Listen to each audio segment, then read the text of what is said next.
Hello everyone, welcome back to law booster again. This is Purnima Sharma. Last time हम लोगों ने general defence के बारे में डील किया था टॉट में, है ना।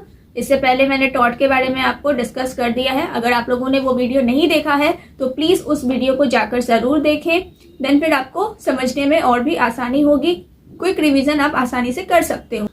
तो चलिए देखते हैं कि न्यूसेंस किसे कहते हैं। अगर न्यूसेंस की बात करें तो ये वर्ड जो न्यूसेंस आया है, एक्चुअली ये एक फ्रेंच वर्ड से ओरिजिनेट हुआ है।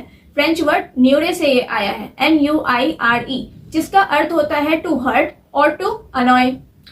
अगर न्यूसेंस को सिंपली आप डिफाइन करना चाहते हो तो आप ऐसा कह सकते हो कि unlawful interference with persons use और इंजॉयमेंट ऑफ हिज लैंड और सम राइट ओवर और इन कनेक्शन विथ इट।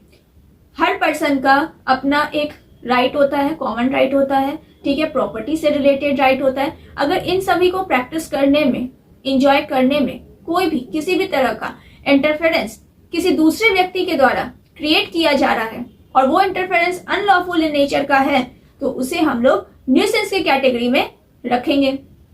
यहाँ पर आप सिंपली समझ सकते हैं कि न्यूसेंस जो है वो इंटरफेरेंस के ऊपर बेस्ड है। अनलॉफुल इंटरफेरेंस जब भी क्रिएट होगा और उससे किसी दूसरे व्यक्ति के राइट्स जो है वो इन्फ्रिंज होंगे, देन फिर वो न्यूसेंस की कैटेगरी में आएगा। फॉर एग्जांपल ले लीजिए, जैसे मान लीजिए किसी ने डीजे प्ले कर दिया, ठीक है, हाई वॉल्यूम पे गाना बजा रहे हैं, तो उससे आसपास के लोग जो है परेशान हो रहे हैं क्योंकि उन्हें हाई वॉल्यूम सुनने की आदत नहीं है। इवन हो सकता है कि किसी को हार्ट की भी प्रॉब्लम हो, है ना, तो उससे क्या होता है कि जो हार्ट के जो बीट्स होते हैं वो तेज हो जाते हैं, है ना।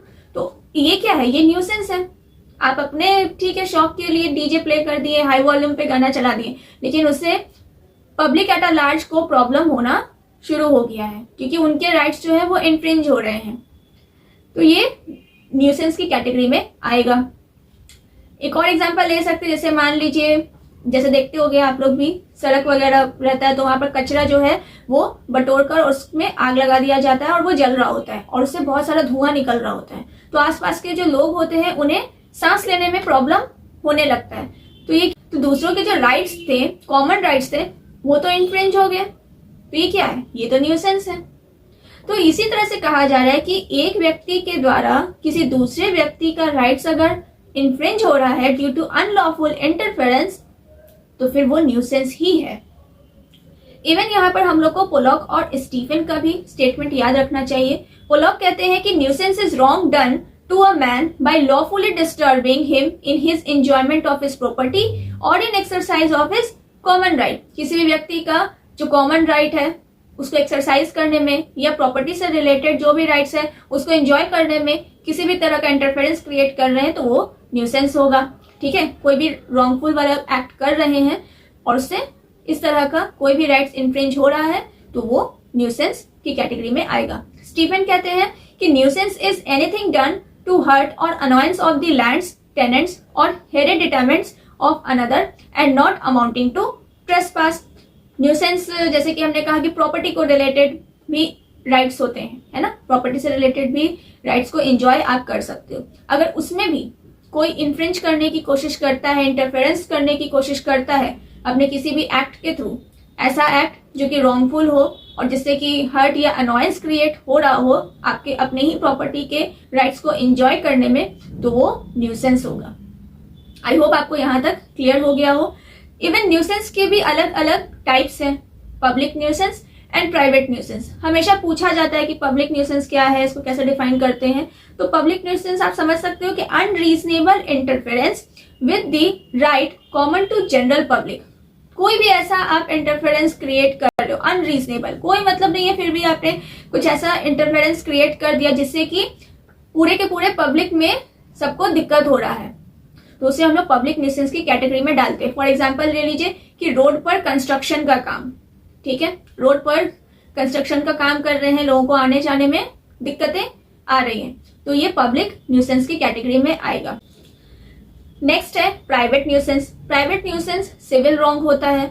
इसमें भी क्या होता है कि जहां पर हम लोग देख रहे थे कि पब्लिक न्यूसेंस में पब्लिक एट अ लार्ज को प्रॉब्लम हो रहा था, यहाँ पर प्राइवेट इंडिविजुअल को अगर किसी प्रकार का इंजरी होता है तो उसे प्राइवेट न्यूसेंस कहा जाएगा। इंजरी किस प्रकार का होना चाहिए, related to land, related to property, ठीक है, कुछ ऐसा सबस्टेंशियल इंटरफेरेंस क्रिएट करना जिससे कि वो अपने प्रॉपर्टी के राइट्स को इंजॉय ना कर सके, तो उसे हम लोग प्राइवेट न्यूसेंस कहेंगे।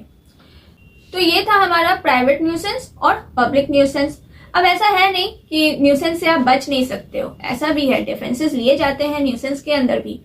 अगर कोई व्यक्ति आपके ऊपर क्लेम करता है कि नहीं आप जो कर रहे हो उससे मेरा राइट जो है वो इन्फ्रिंज हो रहा है, तब आप यहाँ पर डिफेंस कैसे लेंगे, है ना। तो डिफेंस लेने के लिए भी यहाँ दो तरीका आपको याद रखना है। पहला है प्रिस्क्रिप्शन और दूसरा है स्टैट्यूटरी अथॉरिटी।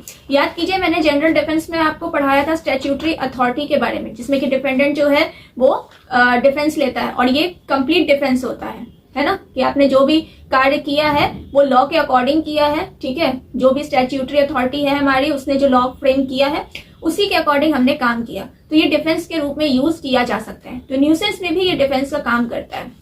दूसरा है प्रिस्क्रिप्शन। प्रिस्क्रिप्शन कहने का मतलब है कि person has continued with an activity on the land of another for 20 years और more, he acquires a legal right of prescription. कोई भी भूमि है और उस पर कोई और व्यक्ति पिछले 20 साल से रह रहा है, इंजॉय कर रहा है राइट्स को, तो वहां पर उसका लीगल राइट अराइज हो जाएगा। आप ये नहीं कह सकते हो कि ये मेरी जमीन है, आप यहाँ पर नहीं रह सकते हैं, ठीक है। न्यूसेंस आप फैला रहे हो, प्राइवेट न्यूसेंस आप क्रिएट कर रहे हो, वो नहीं कह सकते हो फिर आप, क्योंकि वो 20 साल से या 20 साल से ज्यादा समय के लिए उस जमीन पर अगर वो घर बनाकर रह रहा है तो उसका भी फिर लीगल राइट अराइज हो जाएगा। तो ये न्यूसेंस के डिफरेंसेस हैं जो आप यूज कर सकते हो, किसी भी केस वगैरह में आप कोट कर सकते हो। तो प्रिस्क्रिप्शन और स्टैट्यूटरी अथॉरिटी, ये दो ऐसे डिफरेंसेस हैं जो कि न्यूसेंस में लिए जाते हैं। That's all from my side. Hope so आपको ये वीडियो पसंद आया हो। अगर वीडियो पसंद आया है तो please like, share and subscribe जरूर करें चैनल को। टेलीग्राम ग्रुप को भी जल्द से जल्द आप लोग ज्वाइन कर लीजिए। अगर आप लोग को किसी प्रकार का कोई डाउट है और पूछना चाहते हो तो आप लोग कमेंट बॉक्स में कमेंट कर सकते हैं, और टेलीग्राम पे भी आप मुझसे वहां पर क्वेश्चंस अराइज कर सकते हो। जितनी जल्दी हो सके मैं आंसर देने की कोशिश करूंगी। ओके, सो थैंक यू, मिलते हैं अब नेक्स्ट वीडियो में।